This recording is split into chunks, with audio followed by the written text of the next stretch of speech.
This podcast is brought to you by Infinite Resources, a local staffing agency connecting diverse job candidates in central Iowa companies. Amplified.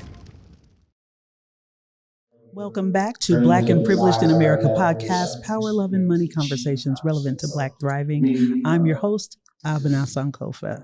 Today, I'm here live at an African American Leadership Academy event called A Cultural and Economic Development Project. Our special guest is going to tell us all about it.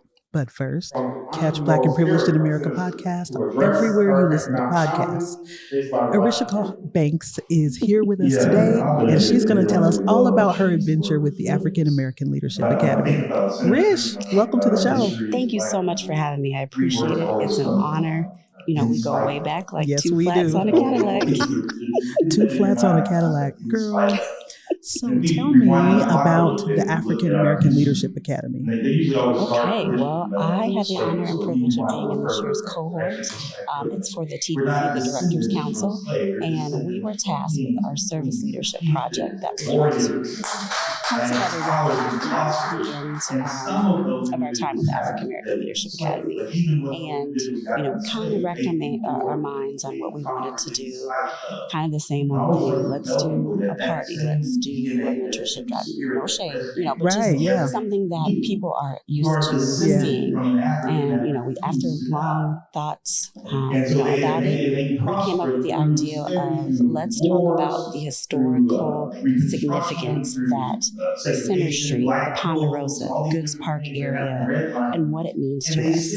I'm born and raised here in Des Moines, 40 years old, and I can remember the rumblings of, great aunties and grandpas talking about Center Street and how Des Moines used to be this vibrant, vivacious community, and it was for us, by us. Like, we had doctors, we had lawyers, we had businessmen, we had pool halls, we had card houses, we had gambling houses. It just, it was the place to be. And nobody ever talks about that, and our ancestors are leaving us in record timing. And we figured it was far time for us to talk about the economic powerhouse that we had. How did we stray away from that? How did we get so far? I know we're dispersed as a community, but how do we get back to those original roots? Yeah, I would imagine that there's some pain involved in talking about Center Street. It's been compared to Black Wall Street in Tulsa. Yes. And so I remember reading something or watching something on TV about Black Wall Street, the one in Tulsa, and that the survivors, who are 100 years old now, but the survivors never spoke about what they went through when their community was destroyed the first time. Yes. So what do you think is the reasoning behind why our elders don't talk about Center Street like we would want them to? Because we've got to get this information, right? It's empowering to know that we were thriving. Right. Yes. So why do you think they don't talk about it? I mean, honestly, I think just with our community, we hold on to trauma. And if we talk to our grandparents or even our great-grandparents, they held things. They didn't talk about things, good or bad. It was just kind of it is what it is situation. And I think that where we've come from, how thriving we were in Center Street, and then just the displacement of our community, with the highway and redlining, it's something that is just too painful to talk about. I know a lot of my older relatives, they look at the young people and it's like, you don't even know. Like, you have no idea how powerful you are, how powerful we were. They don't talk about it in school. We do our Iowa history when we learn about the natives here and how it's a farming community. We don't talk about Buxton. We don't talk about our labor. We don't talk about all of the thriving Black communities that we had. And I don't want to be a conspiracy theorist, but it's all by design. Like you spoke about on the panel, they knew about this. They had plans for this. They were counting on us not sharing that information, not being the scribes in our community. Right. So you bring up a great point, and I just want to circle back and highlight where we are. We're at Drake University right now, and your half of the cohort is putting on this amazing event, a cultural and economic development project. Yes. And so we've got multiple panels going on. There's one going on right now behind us. Yes. Can you kind of talk about the format of this event today and why you all chose to highlight 3 separate conversations? Yes. I want everybody to listen. Past, present, and future. They say if you don't know the past, you're doomed to repeat it. We're in the present right now. It's imperative that we talk about the past so that we can look for future leaders in our generation. They want to know the full story. They're hungry for it. If you don't know your past, you are doomed to repeat it. And so our event today is focusing on the past. Talk about where we've come from. We're going to switch to the future. Let's talk about what's going on right now. You know, the information is readily available. It's accessible. We just need the community to show up. Stop thinking that you're never going to learn something or that is white folks stuff. I don't want to vote. See? I don't want to. There's no reason. Girl. You know, it's ignorant. Mm-hmm. And at one point in time, people who looked at like us didn't have access to the information that we have.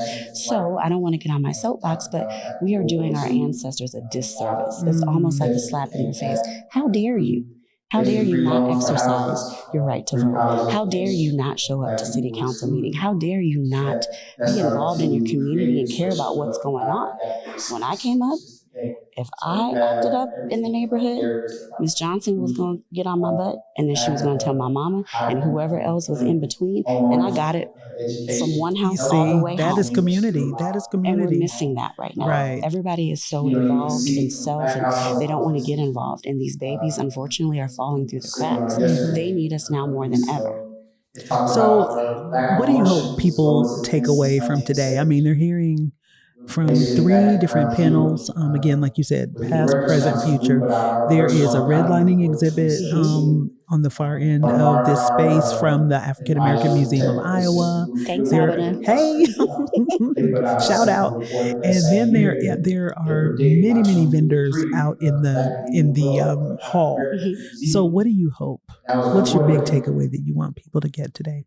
My biggest takeaway is just learn something. Start where you are. I am a big proponent of meeting people where they are. You know, you're going to have people who understand things up here, people who don't understand, people who are down here. Just find something that resonates with you. Start small, start local, start in your own house, for God's sake. It starts at home. You know, show up to your kids' school. It's not the teacher, and I don't want to go off on a tangent, but, you know, it's community. The foundation of our community starts at home. And so if we just focus on one small thing and then grow, learn from that, move on to the next thing, grow, move on to the next thing, learn from that. Just be in a constant state of always willing and wanting to learn. There's so much information out here. So why did you choose to get involved in the Leadership Academy? I mean, they've been doing this leadership development work for a long time. So what attracted you to the Academy? Sure thing. Well, my family and I relocated to Richmond. We were there for about 8 years. And after much discussion, you know, we decided to come back home. It was my prayer to God. I knew that it was time for me to get involved, time for me to do something. And I didn't know specifically what that something was. So I just asked God, just soften my heart, guide my steps. Use me where you want to use me at. You know, I've been in corporate America 25 years. So I have the time. You know, it's time to be able to reach back to your community and show up. You know, people are more apt to trust people who they've known and who they've had the privilege and honor to see grow up. Like I said in the beginning, we go back like 2 flats. So, you know where I come from. You know my family. You've seen me, you know, working through things. And now I'm back to the community, and I just want to be of service. That's amazing. Would you recommend that other Black folks find a leadership academy like this one and get involved? Absolutely. As a matter of fact, I think they're taking applications January 2025. Tell them I sent you. Okay, good deal. Arichica, it's been wonderful having you on my show. I appreciate it so much. So at the end of every episode, I always ask my guests to recommend a book that you have read or that you are reading that has moved you, challenged you, changed you. What do you have for my listeners today? Boom, I got you. Some people don't like reading a lot in our old age. So, like I said, start where you are. A book that has changed my life for the better is The Four Agreements. Oh, yeah. I actually have The Four Agreements screenshotted as wallpaper on my phone, and I look at it. And the number one thing that resonates with me is don't take things personal. Don't take things personal. Yeah, I love that. So The Four Agreements, I can't remember who the author is. It escapes you right now, too. Google it, y'all. We'll put it in our show notes. But the Four Agreements are don't take things personal. Don't take things personally. Be of impeccable word. Yes, let your word be impeccable. The third one, oh God, I don't have my phone with me now. Try your best. Try. And there's a fourth one? Girl, I don't know. We'll put it in the show notes. And I think those are that's an excellent and it's something book. that you can do. Yeah. It isn't anything that's too difficult. It's not daunting. It's just don't assume. Don't assume. Don't assume. Yes, don't assume. Yes. Yes. I also have book recommendations, everybody. So this is Black America series, Iowa's Black Legacy. I also have The Lost Buxton. That's a good one. Yeah. And then The African Americans of Des Moines and Polk County. So we'll have all of these in our show notes. And they have pictures too. Yeah, they have pictures. And you know, I was looking through these books and I noticed a woman that looked just like one of my homegirls. And I looked at the name and it's her mom. So I gave her a copy of the book because this is our history. Our history, we're so rich in Des Moines and beyond. Just don't know it. Thank you so much for being here. Thank you for having me. I appreciate it. I hope you've enjoyed this episode of Black and Privileged in America. Subscribe, like, and share, and we'll see you soon. Until next time, thanks for listening. Welcome back to Black and Privileged in America podcast, Power, Love, and Money Conversations relevant to Black driving. I'm your host, Abena Sankova. Catch Black and Privileged in America podcast on the Amplified DSM YouTube channel, Amplified DSM social media platforms, and everywhere you listen to podcasts. Today, I am again at the African American Leadership Academy's cohort doing a special thing, a project that I'll tell you more about. But first, I want to introduce our guest. Her name is Jazlin Coley. She is here as a part of the cohort for 2024, and they're doing amazing work. So Jazlin, welcome to the show. Thank you. Thank you. I'm honored. Thank you. Listen, we are at Drake University. You are a Drake person. Tell us about your role here at Drake. Yeah. So I work in the Office of Equity and Inclusion as the director of the Crew Scholars Program. Crew Scholars Program is a leadership development program for incoming students of color. So I oversee this program, and we thankfully have over 200 members that are actively involved. Wow. That's a lot. Yeah. And I'm an alum too, so it's just good to be in that space. Okay, look at that. So you've experienced the benefit of what Crew Scholars can do for you. Yeah. And now you're leading that effort. Yeah. I think that says a lot. Go ahead. The program has been on campus since 2013. I was actually the third cohort member the third cohort that came through. And I was the first member to apply for my cohort. Wow. And as soon as I graduated, there was a role that opened up for this program. And I was just like, this feels like a full circle moment for me where I can give back and pour into the systems and the organizations that kind of poured into me. Mm-hmm. So, yeah. Why is that important? I mean, it's how we build community, right? Like, I know that there are resources, there are what I like to call like hidden secrets to unlocking our full potential when we're coming through predominantly white institutions in particular. And I just want to give back in that way. I knew how important it was for me to have that safety net like Crew when things got a little tough. So I'm the oldest of 13. I'm a first generation. Wait, what? 13? Yeah, I'm the oldest of 13. So I think that naturally just comes into me where I'm like, I have people that are looking up to me, and I need to make sure that not only am I doing things for myself, but I'm doing things for other people as well.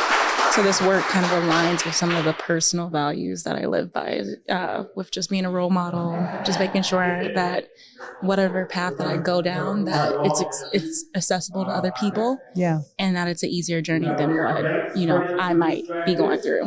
If that makes sense. That's awesome. I'm learning so much about you. Yeah. Wow, I'm fascinated by so many things. You'll have to come back in season 5 so we can talk more. But when you learned about the African American Leadership Academy, what is it that attracted you to the offerings, to the program? Why did you get involved? Yeah, so I actually was interested for years. I just knew that this was going to be a time commitment, and I wanted to give it the time and energy that it deserved. So I held off on applying for a few years, and I had heard from some of the mentors that I looked up to. They might not know that they're my mentors, but I look at them as mentors. I have some like that too. They have no idea I exist, yes, but they they're my don't know I mentor. exist. Yeah. But following their work, I knew that they had went through this program. And once I graduated from Drake, I didn't have anything like crew anymore. I didn't have a place that automatically gave me that sense of community with other people of color, or that had those resources, or helped me kind of hone in on some of the opportunities for growth that I have within myself, like my leadership skills and building on that. And I was actively seeking places that were intentional in catering to people of color. So when I saw the African American Leadership Academy had opened up, and I knew I was in a space where I was like, yeah, I'm ready to take this on, and I applied. I mean, it really was going through with so much intention. And just knowing that I was in a space where I can pour into it the way that I felt it needed to be poured into when it came to actively being a member, and hopefully giving back and supporting the program as an alum. What are you gaining? What are you gleaning? What are you taking away from the experience? Community. Yeah. Community, knowledge. I mean, your class session stuck with me, and this is why we're here today, right? When they said we need to do a service project, I was like, absolutely, it has to be about Center Street. I live a few blocks down from Center Street, and I knew some of the history because of understanding like the Black Panthers and the chapter and whatnot. But it bothered me that I was in such close proximity and needed to have that readily accessible. I mean, I had to go through this program to receive that knowledge, and I've been in Iowa for over 10 years, right? So obviously I wasn't in the spaces that I needed to be in order to get this knowledge. So yes, that's what I'm taking is knowledge, and I'm taking community. There are so many folks in this program that I'm like, we spent hours together, time and energy. We have connected over something that, we're finally seeing come to light. I don't want to let this be the last and only time that I see you, right? So wait a minute. You already have 12 siblings. I know. So you're saying you have many, many more? Yes. Yes. That's awesome. Yeah. And I think going back to my siblings, like they're all over the world right now, right? So it's almost like identifying and making my own sense of community here in Des Moines, because I don't have family from here. I'm making my place here in Des Moines, but I'm also finding my people too. That's amazing. I love that. Tell us about the project, a cultural and economic development project. Yeah. So it's beautiful in the sense that it speaks on a history.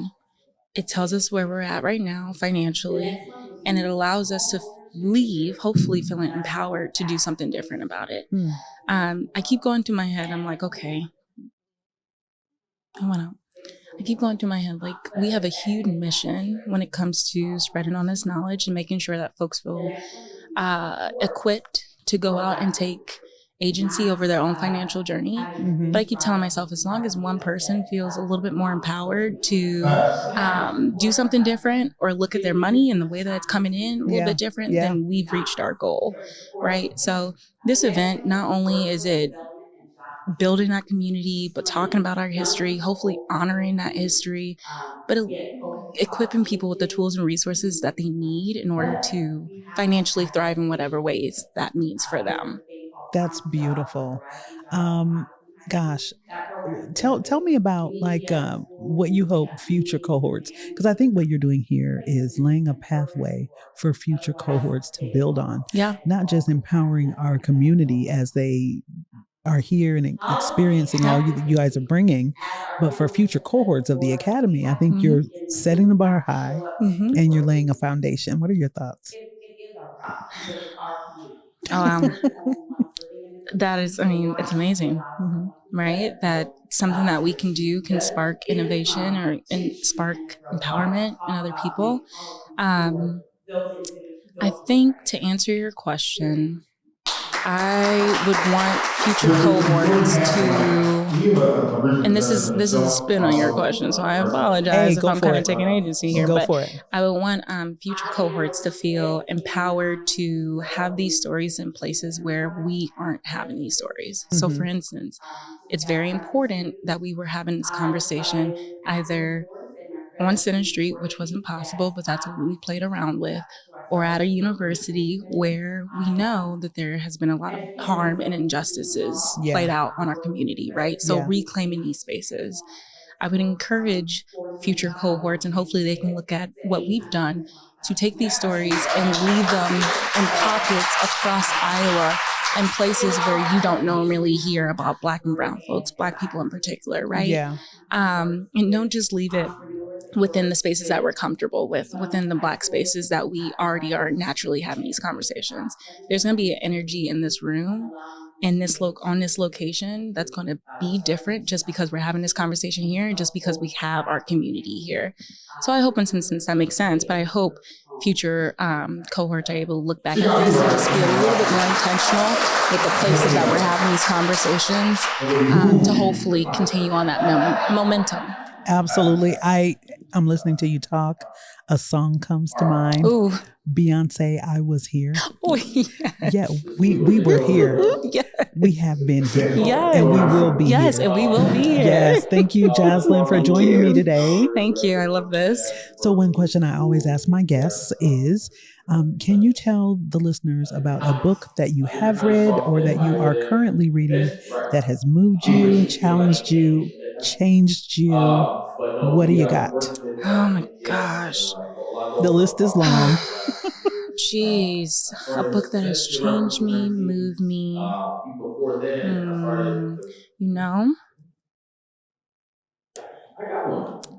There is a book that I'm reading that kind of speaks to a little bit about emotional intelligence. It speaks to sitting with yourself and your anxiety, sitting with the thoughts in your head, right? And it's called How to Do the Work. Yeah. And I'm actively reading it right now just because I just want to be a little bit more introspective and take this year to be a little bit more introspective, but actually understand the thoughts that go into my head and how that translates into energy and how that impacts my actions and how I show up in the world. So that book is really good. It lays it out really nicely. I haven't finished it, so I'm like, am I recommending something? You know, and what's it called again? It's How to Do the Work. How to Do the Work. How to Do the Work. And I'm blanking on the author's name, but How to Do the Work. And it just lays it out in a really nice way. It normalizes having some thoughts in your head that you're like, okay, well, this conflicts with my values. How do I hold space for this? And just looking at folks as a whole, like we're both bad and good, and we can harness that and turn that into energy that makes sense for how we want to show up in the world. I love that. Okay, I'm adding that to my shelf, everybody. How to Do the Work. Thank you, Jazlin Coley. No problem. Thank you. What a conversation. We're here at a cultural and economic development event with the African American Leadership Academy 2024 cohort. Stay engaged, stay curious, keep striving. Until next time.